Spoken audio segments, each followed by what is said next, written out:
Hi, and welcome to Empowered Forever, teaching you tools and skills for empowered living so that you can have a more empowered life.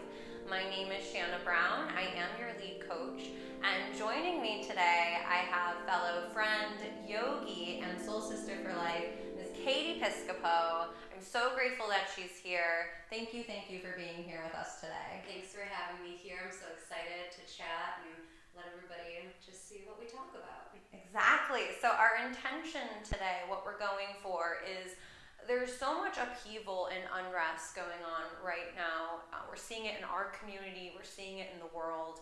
And we've had a lot of people close to us ask if we would be willing to share some of our insight and our wisdom that we've always been sharing with clients and friends. And now we're going to bring it to you, the subscribers on YouTube, just so you can hear insights, wisdom, different things that we've picked up along the way that can perhaps be helpful and supportive during this time so that we can really all navigate together with well-being and ease and really a non-harming intent to benefit all. So we're looking forward to this conversation, and definitely feel free to like this video, subscribe to my channel, and we look forward to hearing your comments below. So in deciding what it is that we want to talk about today and what we can share with you, we thought to start, one thing that we'd like to discuss is each of us share mindset, a different way that you can approach daily life with everything that's going on, something that we find to be helpful for ourselves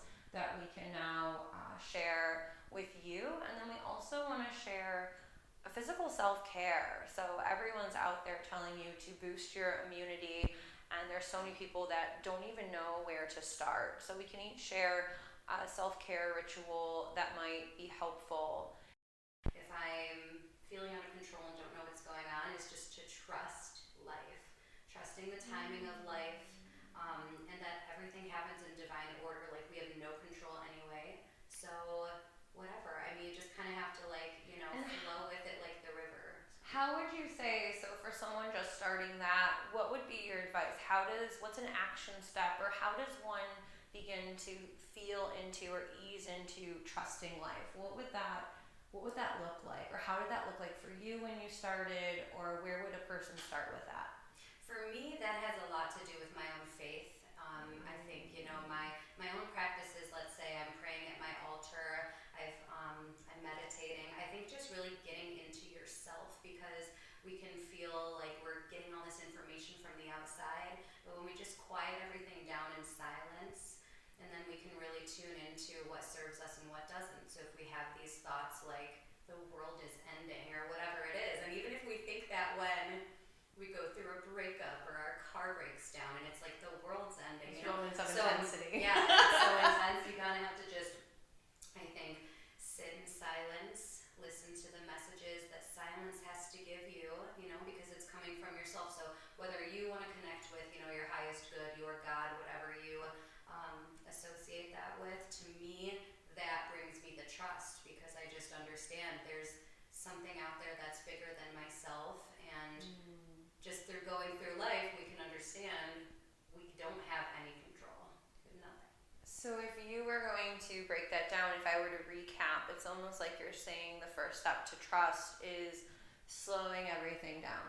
So Absolutely. if you're in the panic and you're in the unrest, and then you're in those lower parts of your brain, you don't have access to intuition, you don't have access to more of those executive thinking skills, and so you have to be able to then slow it down so you can start to receive that inner wisdom or that inner calm or that awareness to even then have that trust, have that hope, and to build it from there. Truly, and I think personally for me, I know we're a lot the same this way.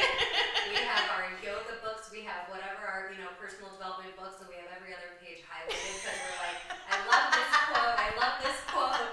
So one of the quotes that comes to mind from that is a Wayne Dyer quote: "Hostile people live in a hostile world.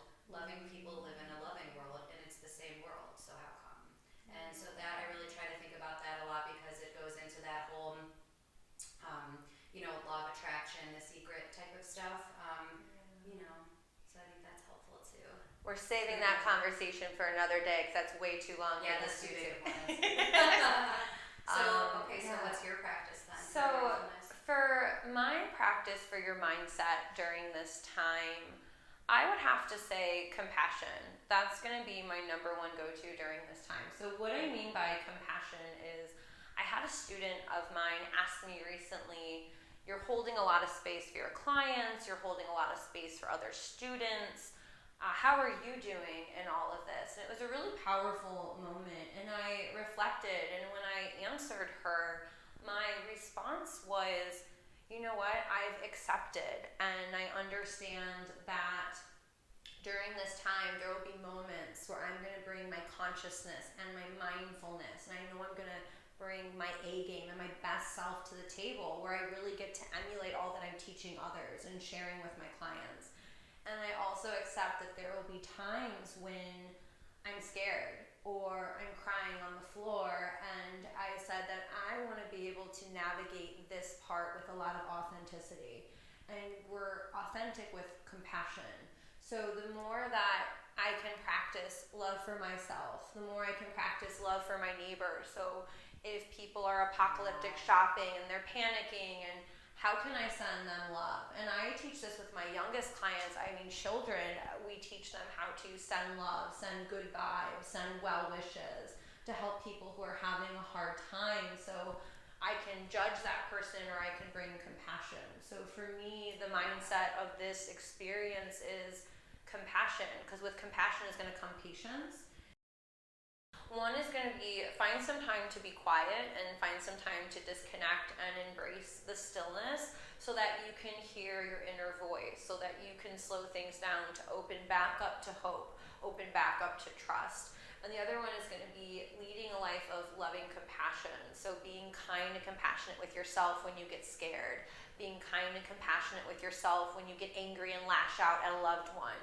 Be kind and compassionate with others when they're experiencing fear. So those are definitely 2 steps and tips that you can start and implement today. And we'd love to hear things that you've discovered from your mindset during this time that you might feel would be helpful. Definitely go ahead and respond in the comments below, letting us know what mindset tips and techniques that you use during this time to really navigate with more ease. Yeah, I think the more that we put these things like this out there and people are able to not feel alone and Yes.